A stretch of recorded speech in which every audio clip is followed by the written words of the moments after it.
Hey guys and gals. This week, this is the very first episode of something different, something completely different, as you can see in the corner there. That's a new type of videos where what I'm gonna do is just take a subject that is of some interest to me and just gonna talk about it. So let's begin.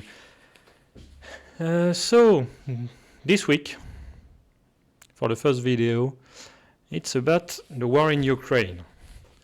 So February 2022, at the very end of the month, Russia invaded Ukraine.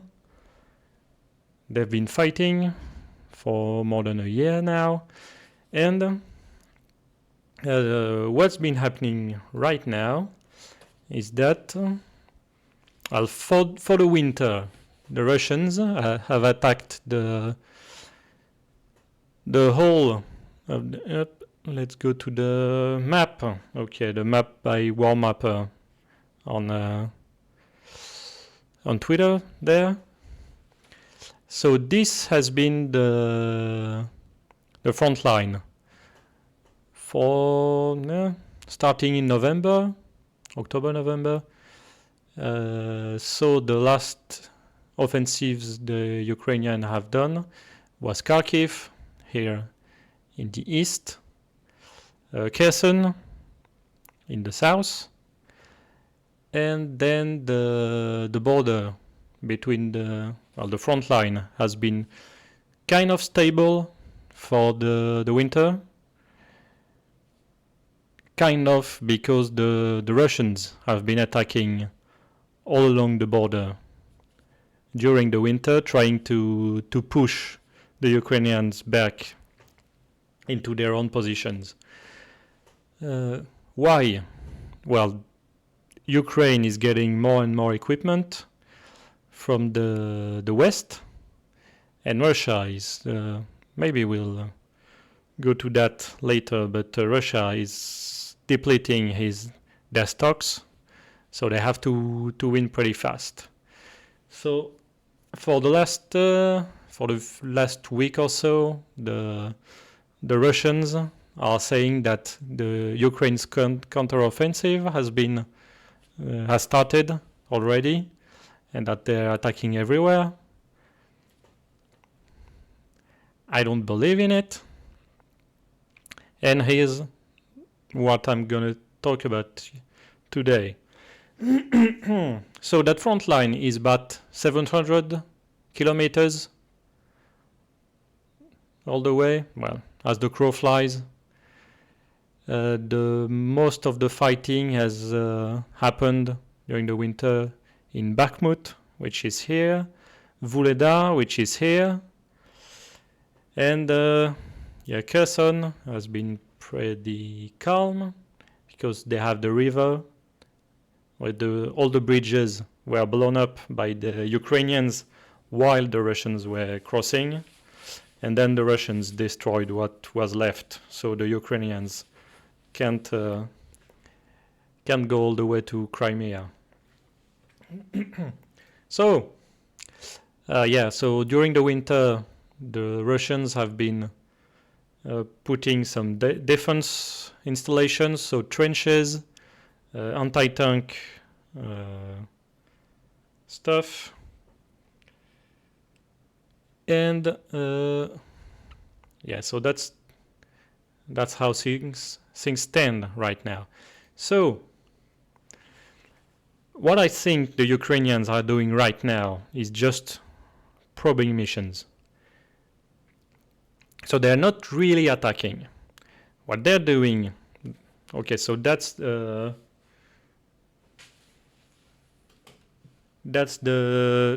basic schematics of what the front line is. So you're gonna have the Ukrainian lines on one side and the Russian lines on the other, and between them a no man's land. So it's basically like when you watch movies about World War I. So you have the two defense lines facing each other, and in between some land that nobody holds. So what's defense probing? So basically, what's happening is that the Ukrainians are doing small-scale attacks to see what the Russian reaction is going to be. If I was to do a parallel with movies, if you watch an Ocean's 11 or something like that, I was going to say the bad guys, but in Ocean's 11, they're the good guys. So the robbers are gonna basically do some stuff to to check if the cops are coming. So know how many cops are coming each time, how long they take to come in, etc., etc. So the Ukrainians are doing exactly the same thing to the Russian lines. They're attacking.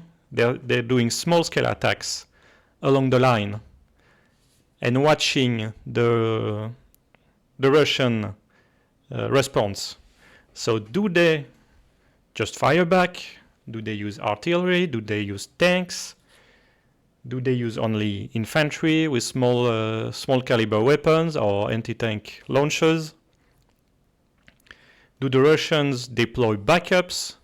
So basically, if they feel like the Ukrainians can go through the defense, do they send more people in? And that's what the Ukrainians are doing right now.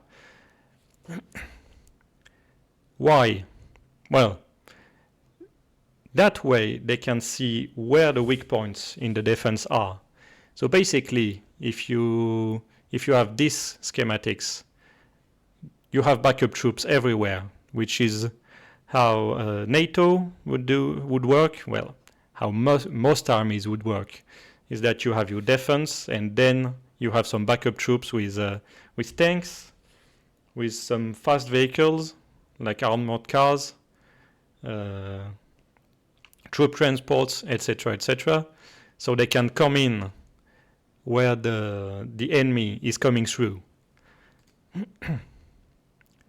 And so, by probing defenses, the Ukrainians can see, for example, that here, when they attack, you have backup troops, they come in, they reinforce or they counterattack. But in another point of the front, there's nothing. So if they attack, they can see that the Russians are not moving, or that the forces moving are not enough to stop them. So that would be where they would be attacking next. That's basically, that's just poking the front, seeing what's happening, and that's what happened in Kharkiv last year. It's basically they probed the front near Kharkiv, near Izium, and they realized that there was no Russian presence on the front at this point. Some troops, but not much. So they basically just took a bunch of armored companies and went through the holes. And once you're behind the lines, the Russians have to fold back, or be destroyed, which is basically what happened in Izium and Lyman last year. What might happen is what the New Zealanders and Australians did during the First World War. So basically, during the First World War in 1918, the Germans launched Operation Michael. And what they did is that they left their good fortified position, their concrete bunkers, where they had been reinforcing and holding for about 2 years. And they attacked, But once they had, once the attack, the Operation Michael, ran out of steam, they didn't conquer Paris. They didn't beat the Allies. So once they had done that, the German troops had to build new trenches in the middle of nowhere. So no concrete, no cannons, no hard emplacements, and they had lost so many men at that point that the line wasn't well provided. And the Australians would basically just launch patrols and capture German trenches,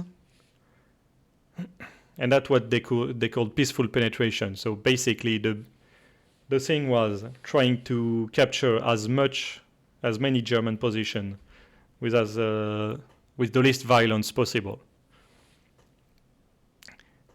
That's something that might happen in Ukraine, as the Russians are trying to keep hold of a really long line with not many men and not that much equipment, as they've lost a lot of stuff during the last year.